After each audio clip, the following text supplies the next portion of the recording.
Hello, അസ്സലാമു അലൈക്കും. നിങ്ങളെല്ലാവരും കടകളിൽ നിന്ന് പെരുംജീരകം മേടിക്കാറാണോ പതിവ്? പക്ഷേ മേടിച്ച് കഴിഞ്ഞിട്ടില്ല അത് കഴുകാതെ ഉപയോഗിക്കരുത് കേട്ടോ. കാരണം ഏറ്റവും കൂടുതൽ വിഷമുള്ളത് പെരുംജീരകം നല്ല ജീരകത്തിലത്ര.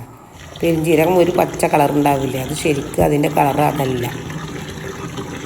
അത് നല്ലതുപോലെ കഴുകിയിട്ടുണ്ടെങ്കിൽ ഉണക്കിയ നല്ല വൈറ്റ് കളറാവും. ഞാനെപ്പോഴും പെരുംജീരകം മേടിച്ചിട്ട് ഇതുപോലെ കുറേ മേടിച്ചിട്ട് കഴുകി ഉണക്കാറുണ്ട് പതിവ്. അപ്പോൾ ഞാൻ കാണിച്ചു തരികയാണ്. പണ്ട് ആദ്യത്തെ പ്രാവശ്യം കഴുകിക്കുമ്പോൾ അതിൻ്റെ കളറാണിത്. 2-3 പ്രാവശ്യം കഴുകണം, എന്നാലാണ് ആ കളറിൻ്റെ പോകുള്ളൂ. എന്നിട്ട് ഉണക്കിക്കഴിഞ്ഞാൽ നല്ല വൈറ്റ് കളറായി. അപ്പോൾ ഇതുപോലെ എല്ലാവരും ചെയ്യുക. ഞാൻ കടുക്, നല്ല ജീരകം, മുളക്, മല്ലി ഒക്കെ നല്ലതുപോലെ കഴുകിയിട്ട് വെയിലത്തിട്ട് ഉണക്കിയിട്ടെ ഞാൻ പൊടിക്കാറ്.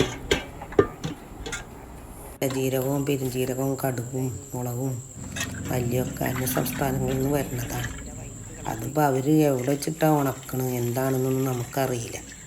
അപ്പോൾ അസുഖങ്ങൾ വരാതിരിക്കാൻ വേണ്ടി ഇതുപോലെ കഴുകി ഉണക്കുക, എന്നിട്ട് ഉപയോഗിക്കുക.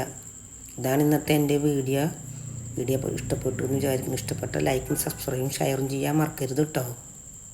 ഞാൻ 2 തട്ടുകളായിട്ടാണ് ഉണക്കാട്ടത്. അപ്പോൾ കണ്ടോ, ഉണങ്ങിയതിന് ശേഷമുള്ള പെരുംജീരകത്തിൻ്റെ കളർ കണ്ടോ, ഇതാണ് ശരിക്കും ഒറിജിനൽ കളർ. എല്ലാവരും ഇതുപോലെ കഴുകി ഉണക്കി ഉപയോഗിക്കാൻ നോക്കാം കേട്ടോ.